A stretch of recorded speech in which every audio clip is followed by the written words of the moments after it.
Thank you so much for coming to my talk. I understand that laughter yoga is on at the same time, so I'm not sure I would have made the same decision, but thank you so much.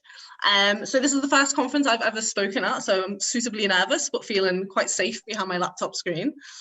So just to introduce myself, I'm Ramona Naicker. I work at the Northern Care Alliance, so for the NHS, and I'm an information specialist there.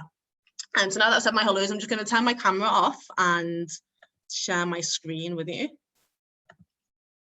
My PowerPoint. Sure. And so hopefully everyone can see my PowerPoint on the screen now. Oh, can I even make it bigger? There we are, lovely. And yeah, so thank you so much for coming to see my talk on critically appraising for anti-racism.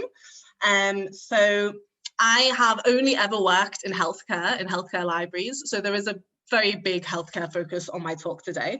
But I am going to explain anything, kind of give any background to terms or concepts if you're not from a healthcare background.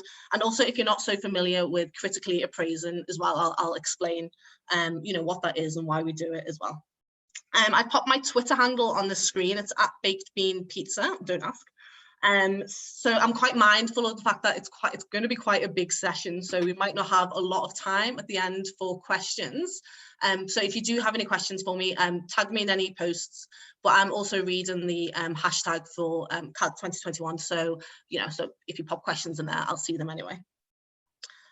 So today we're going to be talking about, so just the agenda for today is what is critical appraisal and why we do it, so I'll have a little bit of background on that. And then I'll be showing you what to look out for when appraising for anti-racism, which I've divided into two main categories. So we've got underrepresentation and interpretation. And then I've got a few little questions, little exercises at the end to help us all think a little bit more critically when reading information about racial and ethnic groups in research. They're very non-threatening questions, and I'm going to live in the kind of blissful ignorance that if you've seen the slides, then you've seen the answers anyway. But there's no need to peek because there's no prizes, there's no winner, so no need for that really. So first, I've just got a question for you all, actually. So what do you think, how many scientific papers do you think are published every year? So if you pop your answers in the comments box, so do you think it's A, 10,000, B, 23,000, C, 800,000, or D, 2 million? So just have a guess really, and I'll have a little look at the, if I can see. Yeah. Not C's, D's, E's, all of them. C's, 2 million, yeah. Brilliant, lovely, fantastic. So, so the answer is, I'll get to my slides. So the answer is D, 2 million. So let's just think about that. So 2 million scientific papers are published every year. That's more than anyone could ever read in their entire lifetime, published in just 1 year. So let's look through the other answers. So we have 10,000. And so that's how many COVID-19 research articles were published in 2020, like an estimate, obviously. So a research article, by that I mean like a primary research, primary source. B, 23,000, and there were 23,000 COVID-19 publications published in 2020. So that's everything else, like secondary research, editorials, things like that. C, 800,000, and that's the estimation of how many health sciences papers are published each year. So the majority of scientific papers are regarding health sciences, and so that's the sector that I work in. So so now that we've seen the scale of research that's being produced, we can kind of explain why we need to critically appraise. So it's easy to assume that because a piece of research has been published in a journal, even if it's been peer reviewed, that it must be a great solid piece of research. But in reality, there's a lot of bad research out there. So on the screen, I'll read out, I've just got a few kind of adapted newspaper headlines, and these newspaper headlines have taken from studies from at the time. And of course, there's a whole issue around how newspapers hyperbolize and misinterpret studies, but it's just an easy way for me to get my point across, really. So some studies have quite funny results, really. Carrots can fight cancer. We can take others with a pinch of salt. Cancer risk linked to height. Chocolate can halt dementia.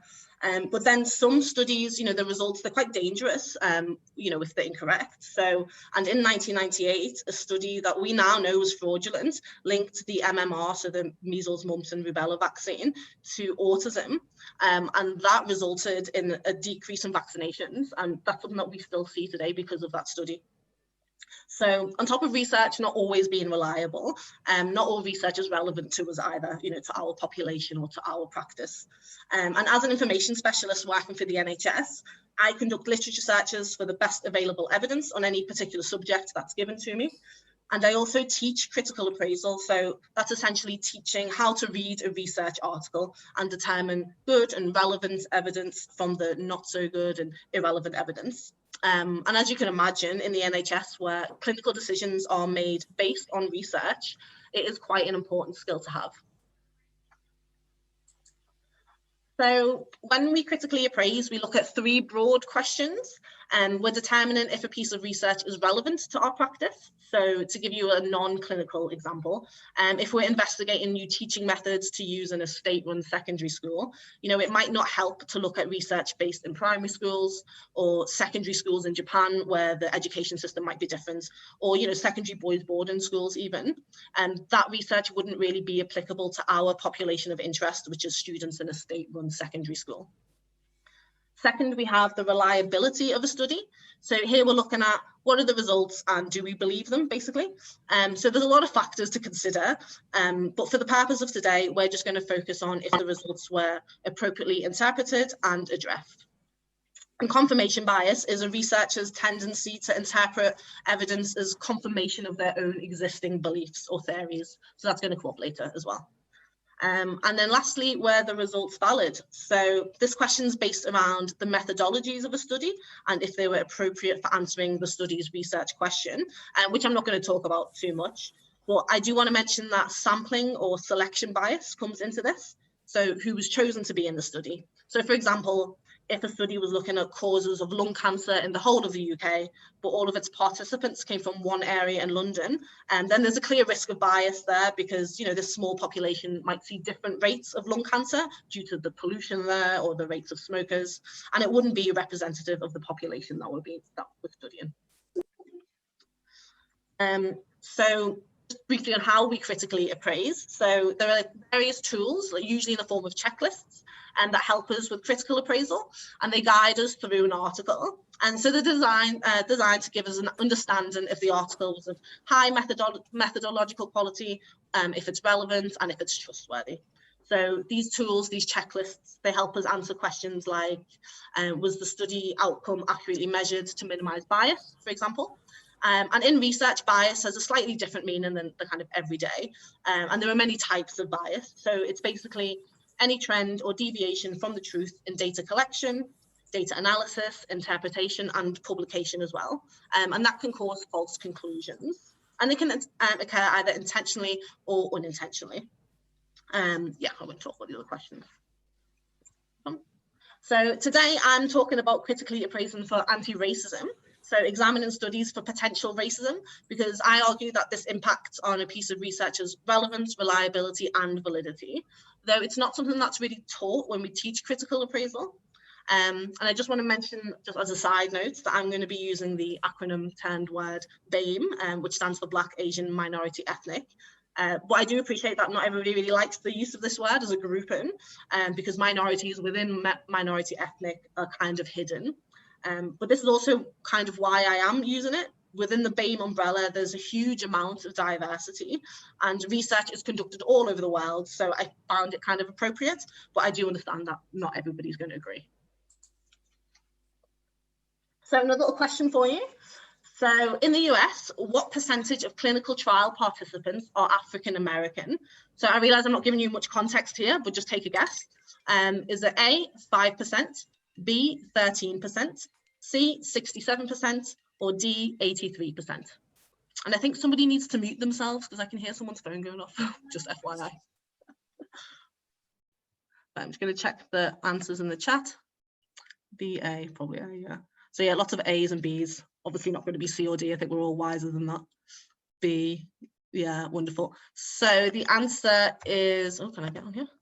So the answer is 5% A.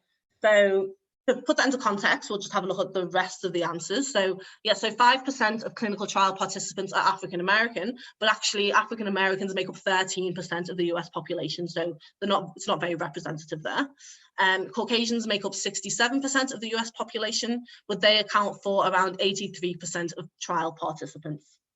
So with this alone, we can already start to see what the problem is. And so from the reading and the research that I've been doing, there are two main areas of concern in relation to ethnic minorities in published research findings, and that we as librarians can highlight when we're teaching critical appraisal and teaching how to read a paper, or of course, reading a paper ourselves. So the first one is around underrepresentation, so kind of the recruitment side of things, I guess. So as we've seen with just the previous question, and as you probably no doubt heard with the recent events involving the COVID-19 vaccine trials, that BAME populations are underrepresented in clinical and health research. The second area is around the interpretation of findings. And again, I'm sure that most of you are aware that BAME populations tend to have different health outcomes than their white counterparts. Many conditions and diseases, they impact BAME populations more. And this also translates to clinical studies where BAME populations can also have different outcomes. So here the issue is that these outcomes are not appropriately addressed. So appropriate reasons or interpretations aren't given. Sometimes they're not acknowledged at all, to be honest. So BAME populations are disproportionately affected, but underrepresented in studies. So I'm going to discuss both of these concerns, share some thoughts and findings and some examples of studies with you. And I'm going to start on studies on underrepresentation. So I've actually got some studies about studies on underrepresentation. So we'll start on those. So this first study is a study about randomized control trials. So randomized control trials are considered a kind of gold standard in clinical trials, and they work by randomly assigning participants to an intervention like a new medicine, and then a control who might receive like a placebo. So randomized control trials will have been used for the COVID-19 vaccine trials, for example. So we expect them to be, pretty robust. So this paper was looking at the age, sex, race, and ethnicity representativeness in perioperative medicine. So perioperative means before, during, and after an operation. So the study found that only 5 of the included 224 trials published any data at all on the ethnicity of its patients. So the problem here is that the data on ethnicity is not even being published, maybe not even being gathered in almost all of these trials. So this straight away prevents us from knowing if ethnic minorities were recruited, if they had any adverse events, any different outcomes. And that ultimately means that any data on inequalities, it's not collected, and nothing can be done about disparities if they exist. And I just also want to mention that, if we want to improve enrollment of BAME participants in clinical trials, which is quite a big issue in the research world, and we want to see diversity in clinical trials, then we need this data, really. Another study of studies.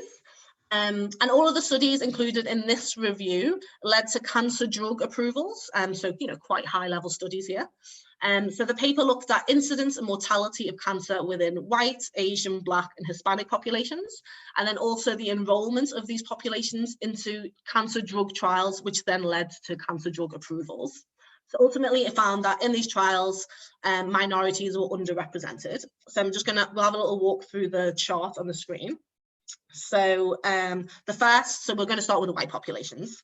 So the first bar coloured in black here, and that shows us that in the real world, in the US, about 80% of patients with cancer are white. The red dotted bar next to it shows that a little less, but still around 80% of cancer mortality patients are white. And then the third blue stripe bar shows us that around 80% of participants into cancer drug trials were white. So it's a good amount of representation here. So that's the kind of thing that we want to see. So if we move on to the black populations, so the black incidence bar, the first bar, shows us that around 14% of all cancer patients in the US are Black. However, a tiny bit more, so around 15% of people who die from cancer are Black. So already we can see that you're more likely to die from cancer if you're Black. But the blue trial enrollment bar is really low, so it's about 3%. So not good representation at all. Hispanic populations are a little better, but not much. And Asians, very interestingly, have quite high enrollment to trials with low incidence and mortality rates. So what this shows us really quite simply is that in comparison to incidence and mortality rates of cancer in Black and Hispanic populations, they're very much underrepresented in clinical trials. And this leads to quite a significant data gap. You know, data on certain groups is missing and the trials aren't serving these populations, though they do then lead to drug approvals, which, you know, these populations will end up taking. So finally here, I've got a paper which looks at the reporting of race and ethnicity in randomized control trials. So as I mentioned, you know, the gold standard of primary research. And these are published in the highest ranking anesthesiology journals. So we are looking at like top level stuff. So this was a study of 732 trials and only 87 trials published any information regarding ethnicity at all. In 2 trials, all the participants were white. And 2 of 732, you know, it's not a high number, but it shows that, you know, first of all, it does happen, but also as only 87 trials reported any data on ethnicity anyway, then, you know, who's to say that there weren't more than 2 trials in which all the participants were white. A few trials only gave the number of white patients, but no racial or ethnic information on any of the other participants. And this is something that I see quite a lot. That's probably the most frequent of these. So, you know, so the problem here is we've got underrepresentation, total exclusion in some cases, and then this sort of othering or making non-whites, you know, inferior almost by having a white and then an other category. So the issue of underrepresentation is something that clinicians and librarians, we do address it when we critically appraise research. So as I mentioned, you know, we use these checklists and they help us guide through a paper. But it's the inclusion of BAME participants that isn't something that's explicitly looked for. So instead, the checklists or the tools, they ask really broad questions like, were the participants in the study representative of the population studied? You know, it's kind of vague, it's kind of big. And when I started this kind of endeavor of mine, I was asked the question, is underrepresentation in studies actually racism? And yeah, it is, quite frankly. You know, if we think of underrepresentation in the media, in education, or in occupational groups, it's seen as problematic. And we acknowledge that systemic or institutional racism is always at least part of the problem. So why don't we do it for studies? Structural racism can stem from education, from hiring practices, or access. So how could this happen in research? Well, you know, maybe racial bias led to discouragement or fewer opportunities for ethnic minorities. So whether conscious or unconscious, research has shown that physicians are less likely to offer clinical trials to patients who are of racial and ethnic minorities. You know, the possibility of a lack of awareness where little effort was made for outreach in non-white communities. Are these studies just not being made as accessible to BAME populations, not just in the kind of physical location of them, but what about language, you know, used in advertisements or cultural considerations around the timing and so on? Or did the researchers maybe just not think it was important to recruit for diversity? In countries where healthcare isn't free, minorities are more likely to be underinsured, which is of course an issue, and they might have concerns about the cost of trial participation due to usually earning less than their white counterparts. So these are problems which further stem from systemic racism, but they can impact study participation. And then historic racism, you know, may have led to distrust. So you may have heard of kind of outrageous, horrible trials from the past, such as the Tuskegee syphilis trial, where Black males with syphilis were recruited and they were led to believe that they'd be treated. But in reality, the purpose of the study was to observe the natural history of untreated syphilis, and they weren't told about it. So studies like this have led minorities to believe that they bear the risks of medical research. And then, of course, we have everyday racism, which might occur in a healthcare setting, and that can lead to, you know, further distrust. I'm not an expert on research study recruitment processes at all, but I do know that ethnic minorities exist in all populations, and therefore they should be represented, and that underrepresentation will in part be down to racism, whether it's contemporary or historical, whether it's to do with conduct within the research or outside factors influencing recruitment. And, you know, additionally, it is quite literally a Black Lives Matter issue. If Black people are disproportionately more likely to suffer and die from conditions, illnesses, coronaviruses, then why are they not represented in the trials that aim to save people's lives? It's no surprise, and it's no coincidence that groups that are racially marginalized are discriminated against and are more likely to contract diseases and illnesses. And it's no coincidence that they're not represented in trials. These things are shaped and influenced by structural inequalities. So I'm going to move on to the interpretation of study findings. So this is once a study has been completed and how the researchers discuss the results.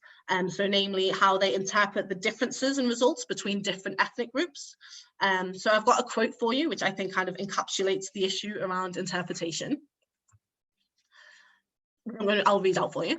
So race is not a biological category that naturally produces these health disparities because of genetic difference. Race is a social category that has biological consequences because of the impact of social inequality on people's health. So this quote is from the author and activist Dorothy E. Roberts. And with this, what she's saying is that, you know, health outcomes among quote unquote races not only need to be addressed, but they need to be addressed appropriately. So not put down to biology or genetics. For hundreds of years, scientists driven by racism and discrimination have been trying to find biological differences between ethnic groups, whether this be Africans or Jewish people, to somehow prove that they're genetically inferior. And that's where the idea of race actually comes from. And time again, the existence of biological race, that is the genetic differences between ethnic groups or racial groups, has been debunked. You know, they don't exist. And these ideas of racial inferiority, they have no place in 2021. Race and ethnicity, they should be used to represent social experiences, not biological facts, and to explain, you know, whatever the phenomenon is that we're studying in the research paper. So as before, I've got a few examples to kind of show you around this issue. So this first one is around a book named Bridal or Bridal. I haven't really worked out how to say it yet.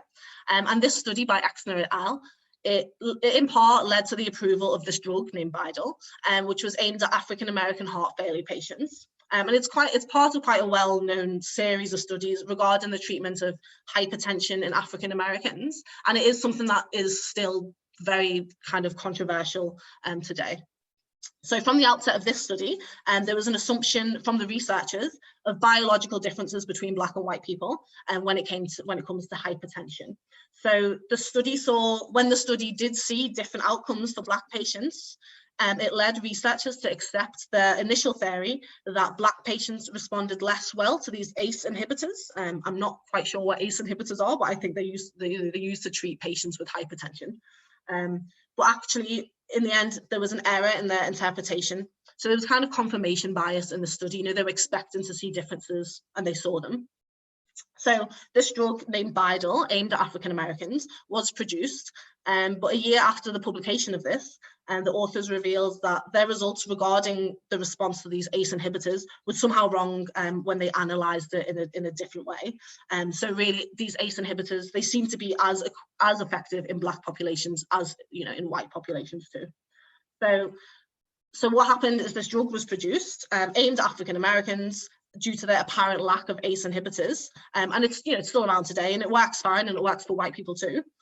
So not necessarily a massive negative impact, but it's just important to see how assumptions can lead to bias and then impact clinical decision making. So this is like a clear case where bias led to a production of a whole drug, when we still don't even really understand the reasons behind it. Study by Bunker et al. So this is looking at the high prevalence of screening detected prostate cancer among Afro-Caribbeans. So I'm going to read out the excerpt on the screen. The higher incidence of prostate cancer observed in populations of African descent, African Americans and Jamaicans, and the very high screening detected prevalence of prostate cancer observed in the study among Tobagonians as compared to Caucasians, support the hypothesis that these populations share ancestral genetic factors that increase susceptibility to prostate cancer. So here, and I've highlighted the last sentence, the researchers, they refer to genetics as the main explanation for the high prevalence prostate cancer among Afro-Caribbeans, but they didn't conduct any genetic screenings of the study subject. And there's no evidence that demonstrates specifically the genetic mechanisms here. So unless the hypothesis is tested using data, speculation on genetic differences in prostate cancer risk between quite broadly classified ethnic populations is completely unwarranted. Using race and ethnicity to explain biomedical phenomena, it obscures the complex environmental roles that shape these groups, and it assigns false attribution to genetic factors. And that can be really deeply damaging to these communities who are already experiencing social and health disadvantages. So this next study by Dublin et al. Is one regarding coronavirus. So again, I'm going to read the excerpt out on the screen. We observed a 4-fold higher risk of COVID-19 infection among Black people and a 2.7-fold risk of infection for Hispanics compared with non-Hispanic whites. One hypothesis is that there might be some unknown or unmeasured genetic or biological factors that increase the severity of this illness for African Americans. So here we have another hypothesis, as there's absolutely nothing to back this claim up. It's absolute speculation. However, it is a claim of genetic inferiority, and this is deeply damaging. So because the real inequalities behind the results aren't addressed, this type of report, and it leaves those who read it to come to their own conclusions or their own assumptions about why these groups have different outcomes and different infection rates. People think what they want. Are they genetically inferior? They're not well educated, they're careless. And then, as before, it adds additional negative impact to these groups who are already suffering. I should mention, though, that this study, this article, it was recently amended, and now the conclusion is that the increase in risk is probably due to societal factors. And there's kind of frequent calls for further research around these things into the cause of racial health disparities, and that kind of just defers the possibility of intervention, into the indefinite future, really. So what I'm trying to get across really is that there are no genetic differences in outcomes between racial and ethnic groups. Races, or quote unquote races, are not biological fact. They've been used to define and separate people for millennia, mostly based on appearance and skin color, arbitrary things. And certainly initially, and the reasons that races were invented as such, was to have what non-whites seem inferior. But the concept of race just isn't grounded in genetics. And in 1999, the Human Genome Project, it emphasized race as non-biological with no basis in the genetic code. But because the ethnicity categories used in research are socially constructed, health differences between ethnic groups, they can only be understood and tackled if we consider the social constructs in research. So how political and historical contexts shape the lives of people, in particular these ethnic groups. And this context, includes the impact of wider determinants of health. So access to and experience of education, housing, employment. And underneath all of those is the experience of discrimination.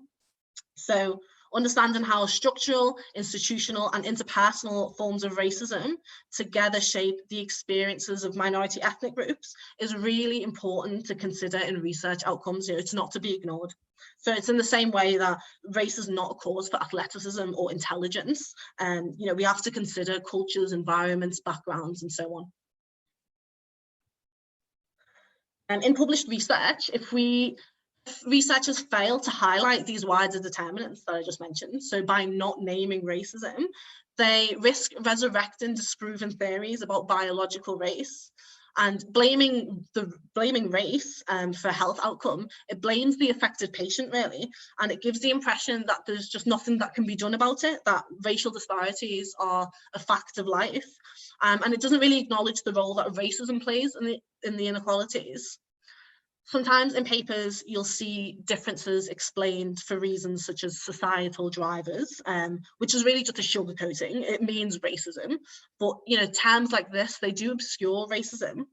And by not naming racism, we can't produce solutions to racism as a health intervention. Again, if it's not highlighted, then we risk not being able to do anything about it. Race and ethnicity, they're concepts, and they capture experiences rather than biological facts. And you know, these concepts, they're not static, they're not absolute, they remain fluid, because race is not the cause, racism is, and racism can be changed ultimately.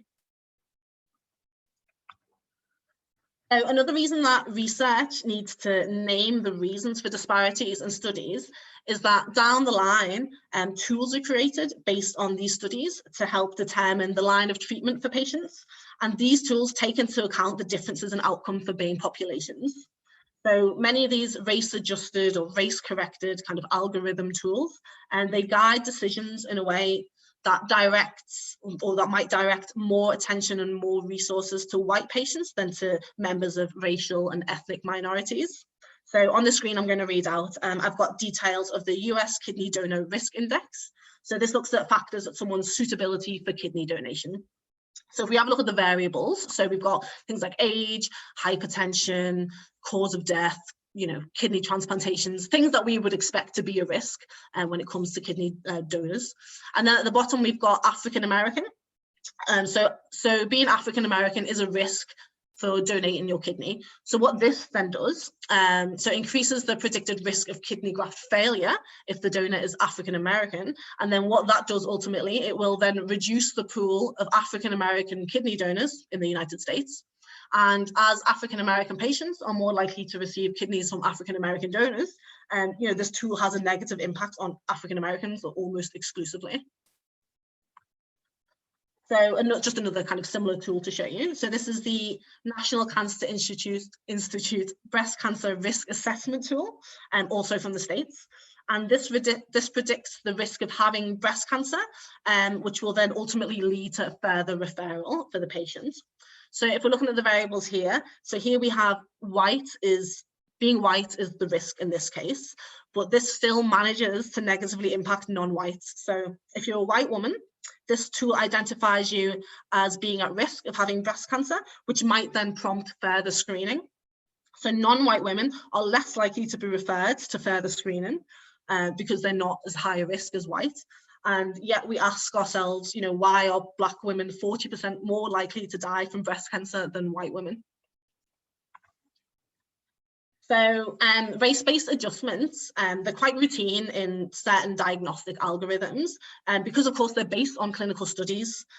So I mentioned the study earlier about that led to the production of a drug aimed at African Americans, Bridal, due to their apparent lack of response to these ACE inhibitors, which is still a controversial issue. So the UK National Institute for Health and Care Excellence, or NICE as we know it, they do still distinguish between Black and non-Black patients when it comes to ACE inhibitor treatment. So in their guideline for the treatment of hypertension, it reads, when choosing drug treatments for adults of Black, African or African Caribbean family origin, consider ARB, receptor blockers, in preference to the ACE inhibitor. So why Black patients respond differently to ACE inhibitors, you know, we don't know, but you know, there's no strong genetic explanation, but it's a fact that's so widely accepted that there are different guidelines for different racial groups. And since the drug Bridal went on the market, there's been an increased use of racial categories in drug labeling. And this further bakes in the idea that races are somehow built differently. Some are, you know, built inferior to others. So I've stepped a little bit away from critical appraisal here, but it was just to show you that something as simple as not properly addressing racial disparities in trials results can lead to further embedding health inequalities down the line. So I've just got another quote for you, which kind of sums up what I mean, which I'll read out for you. Racial differences most likely often reflect effects of racism, the experience of being Black rather than being Black itself, such as toxic stress and physiological consequences. In such cases, race adjustment would do nothing to address the cause of the disparity. Adjusting for race, it shouldn't, you know, in clinical tools, it shouldn't be a standard operating procedure. If these adjustments deter clinicians from offering services to certain patients, then they risk cementing inequality into the system. And of course, you know, we have to remember that these tools, they're not designed by racist clinicians. They're used to identify risks and help people. But if the clinical study doesn't address the discrimination behind differences or increased risk in outcome, then of course the tool developers, they're not going to take that into account either.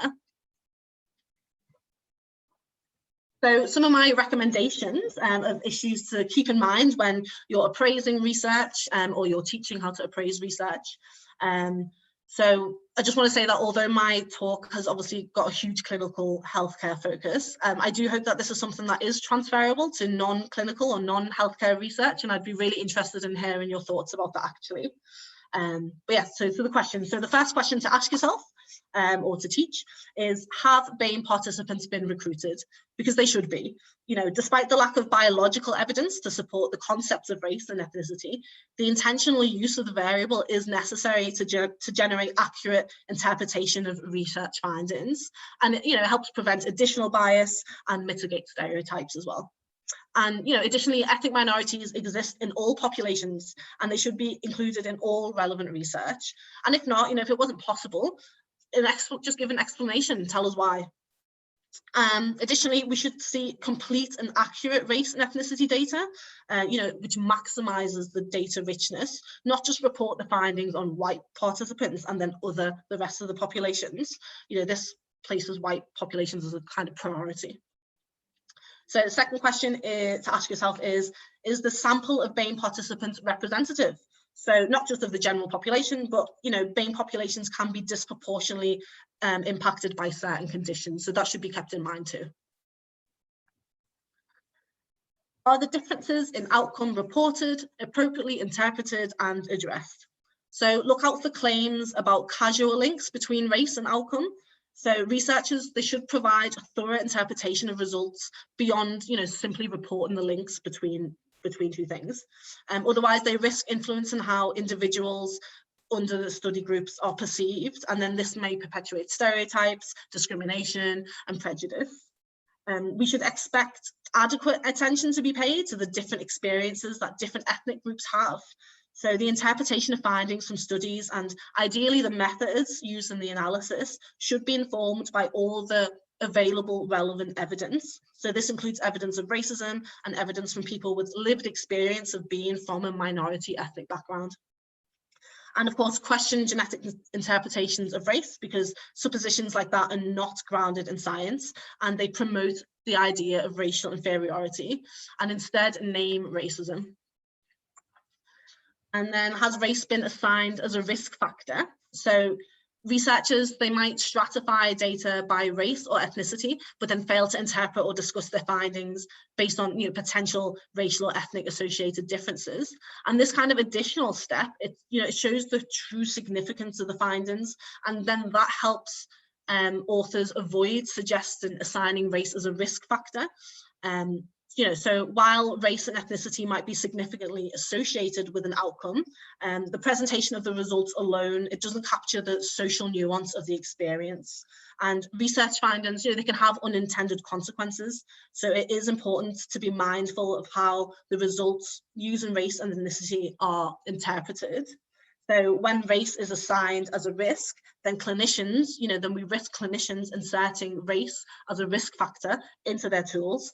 And then that risks interpreting racial disparities as unchallengeable facts rather than injustices that require intervention.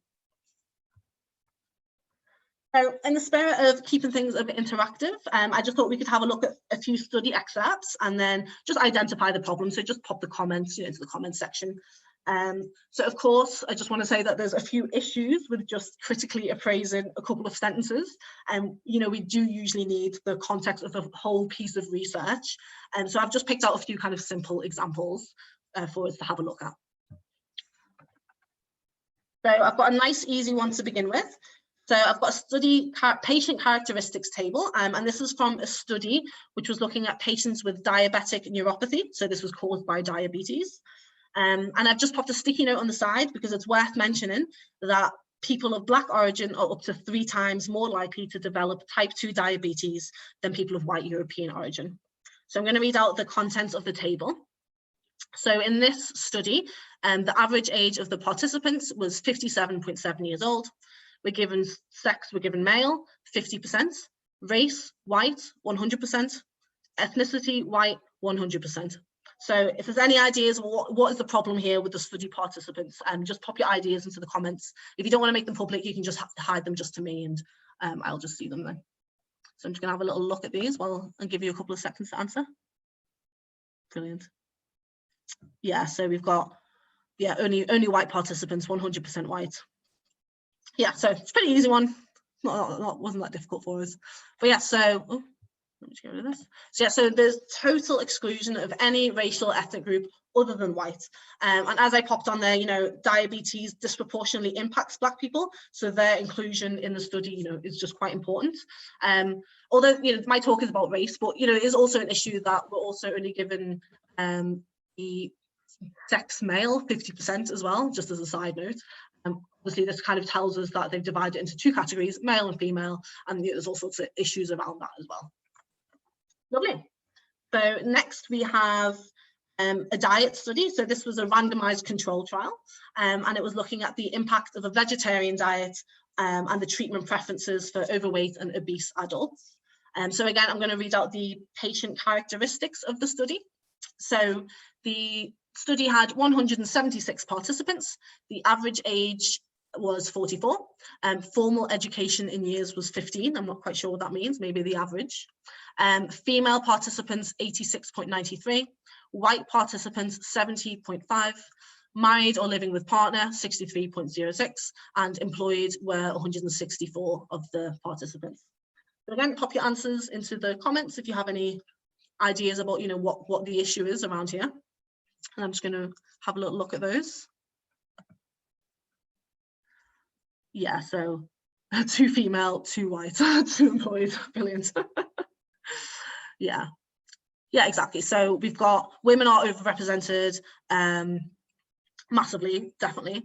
And then obviously because I'm talking about race today, so I'm just going to concentrate on that bit mostly. But yeah, so we've got only the racial and ethnicity data of white participants was published, and you know that's 70%, but what about the other 30%? You know, they just get lumped as an afterthought, you know, inferior almost, and white is then defaulted as the normal reference standard.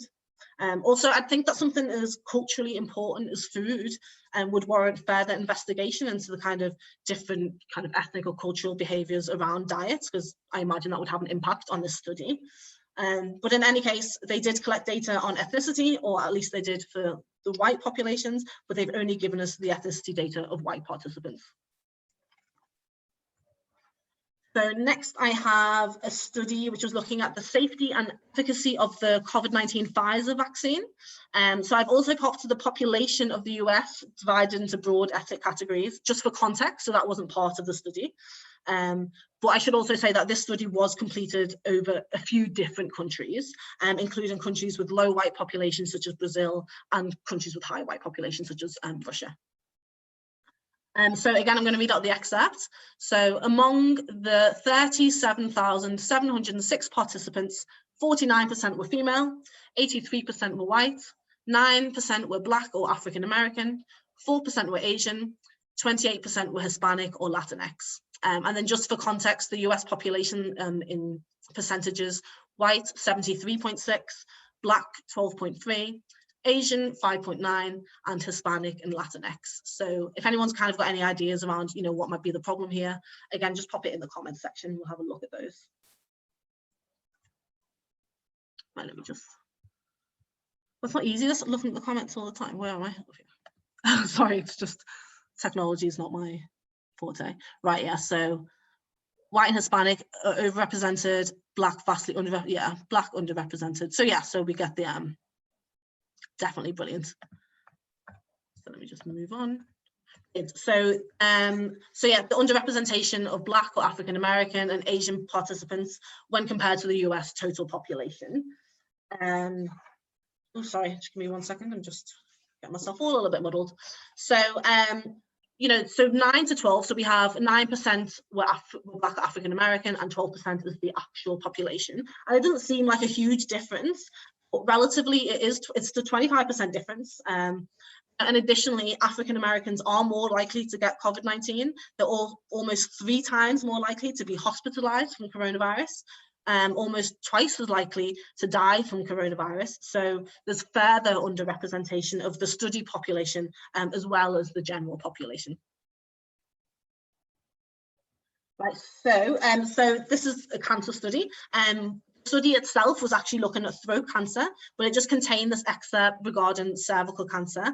But their conclusion around throat cancer, it wasn't much better. So I'm going to read out the excerpt on the screen.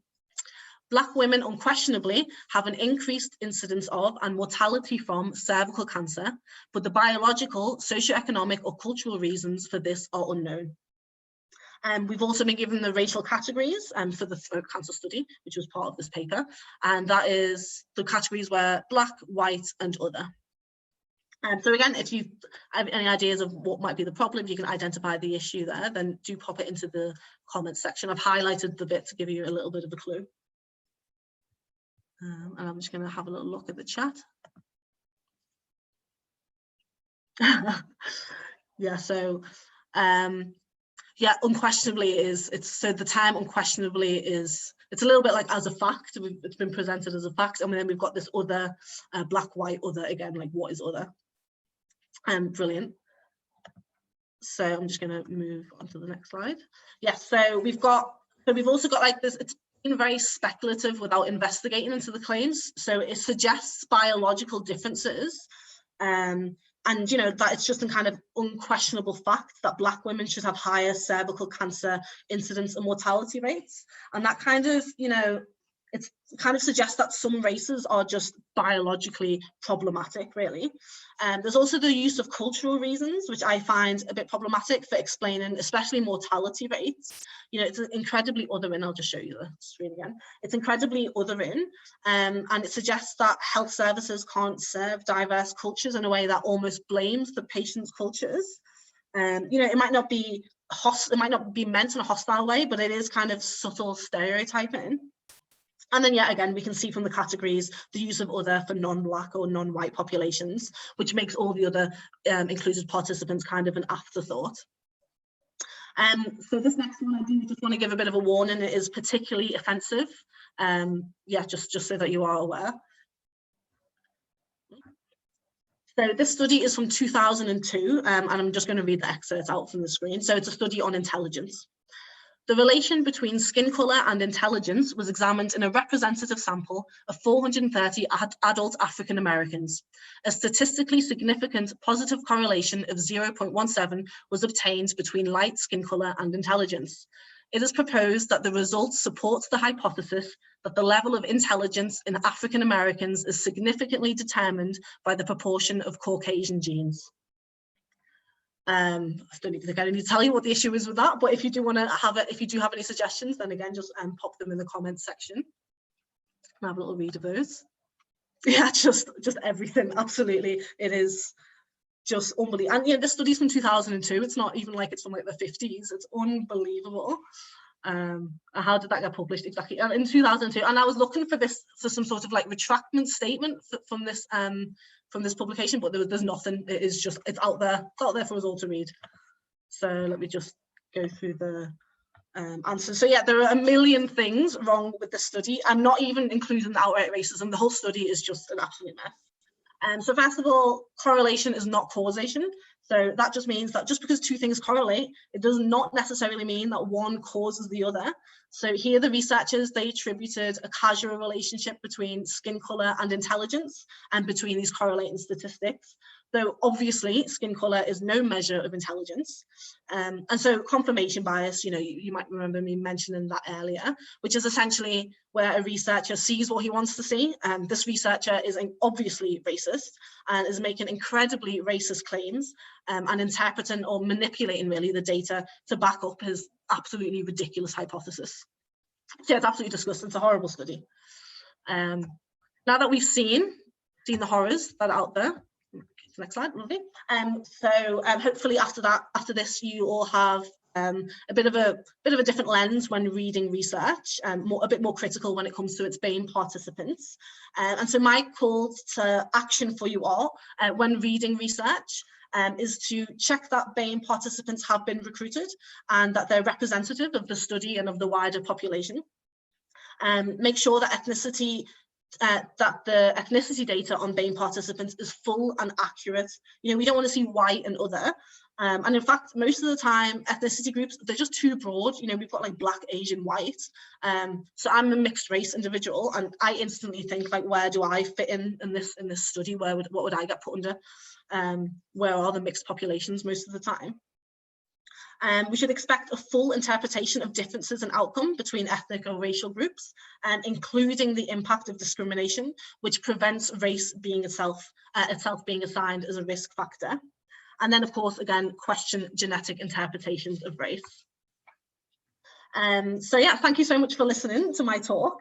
So I just would like to just quickly let you know what I'm doing with all of this. So at the moment, I'm working with CASP, who are quite a well-respected lead in the development of critical appraisal checklists. So these tools that we use, they're used very widely by clinicians and librarians as well. So we're hoping to produce a supplementary checklist, which helps people appraise for health inequalities, so for racism, as I've talked about today, but also wider inequalities, such as those around sex, identity, you know, socioeconomic status, and so on. There'll be a workshop. It's been pushed back a couple of times now because of coronavirus, but hopefully it will go ahead in the summer, and it is open to everybody. And this workshop, it will go towards developing this supplementary checklist. So please do get in touch with me if you'd like to be involved. If there's anything that I can help you with, or if there's anything that you can help me with. I'm still quite new to this, to be honest. My email address on the screen, ramona.naicker@pat.nhs.uk, and my Twitter handle as well. And do we have any time for questions? Got 5 minutes? Yes, we do, if you're happy to take some questions. I think we should all just take a second. That was absolutely fantastic. Brilliantly sort of structured session, and yeah, delivered really, really well. So yeah, amazing. Thank you for that. And you can see the chat, you'll see there's a lot of love in that session. I'm going to stop sharing my screen, actually. How do I don't even know how to do that. How do I stop sharing? Stop share. Here we are. There we go. Yeah. So yeah, if anybody does have any questions, do feel free to pop them in the chat and I'll read them out.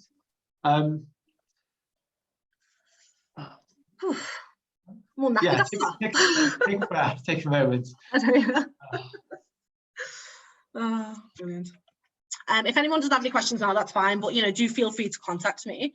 I've had a couple of people email me about how, you know, how they can get involved in like their university and this kind of thing. So I've been working with a few other people. So if this is something that you'd like to kind of develop in your teaching sessions, then do let me know. While we're kind of working on this CASP supplementary checklist, I do kind of have my own one that I use at the moment. So I'll be happy to pass that around to people as well. I'm just putting into the chat now. Somebody asked about getting a copy of the chat transcript because there was a lot of good links and content on there. Oh, I've saved a copy of that transcript, but if anybody doesn't want it shared or wants any comments removing or anonymizing, if you just let me know with a direct message, I can do that. Or if anybody just doesn't want it shared, I can just not do that. Okay. Brilliant. Oh, thank you so much. Well, I've just seen a question from Kirsten, which I'll just answer, about, is there any kind of update on like guidelines to encourage the kind of reporting on race and ethnicity? And so I have seen quite a few, but it's not so much a guideline, you know. So JAMA, the Journal of American Medical Association, they've kind of released the statement on how people should report on things. And so the big problem seems to be, because there's such broad categories, you know, white, Asian, Black, it looks as though people aren't being allowed to self-describe their ethnicity or their racial group. And so that seems to be the problem. Obviously having someone else describe, you know, what race you are is hugely problematic. But from the researcher's point of view, you know, if there's so many different categories, it becomes hard to kind of pop into the research. But there is, you know, and definitely in recent years, there's been a push for people to first of all self-describe, and then for it to be fully reported as well. Lovely. Okay, we've got, oops, just popped up, where's it gone? We have another question. Have you had any pushback from racist people when using your checklist? I can imagine some people claiming racism, quote, does not exist. Yeah, so I mean, so I guess people don't really want to push back, especially because I am not white. People feel uncomfortable. But I mean, the biggest pushback I had was people, you know, saying that underrepresentation isn't really racism, which, you know, because we do discuss underrepresentation when we critically appraise, but you know, it's not seen as racist. So that's kind of the only kind of like pushback I've had from it. So the idea that it is racism, you know, it's come from me. I've kind of like made that up myself because I really do think it is. I think it's so problematic, and the fact that it's not being underrepresentation isn't being seen as like some sort of form of racism has really been the only issue. So yeah, so it's been quite well received in general, which is nice. That is good. Yeah. I was curious, how much if you know, how much of this training is provided to journals and peer reviewers as well? Because obviously you're doing it at almost like the last stage, almost, isn't it? Once it's been published and once people are sharing the research. Is there anything going on that you know of a bit further up the pipeline almost? So I think there's lots of stuff going on now to kind of, you know, help, especially with the recruitment side of things. Obviously, as you said, mine is just as it's finished. And so the way I see it is like, you know, there's no big gesture that we can do to change this. There are lots of little things that we have to do. So critically appraising at the end is one of those small things. But I think there's a big push around recruitment. I'm not an expert about recruitment at all, but definitely, you know, that's when it comes to research recruitment in the first place. Now there's a big push to recruit for diversity, and then, as I said before, with the reporting, how we report about different racial categories, journals are now providing, you know, they have their own standards and stuff. So some journals now have standards where you have to report, you know, on races in this way, you know, so that the data is as rich as it can be. Yeah. Great, thanks. Okay, so I think we're just about out of time.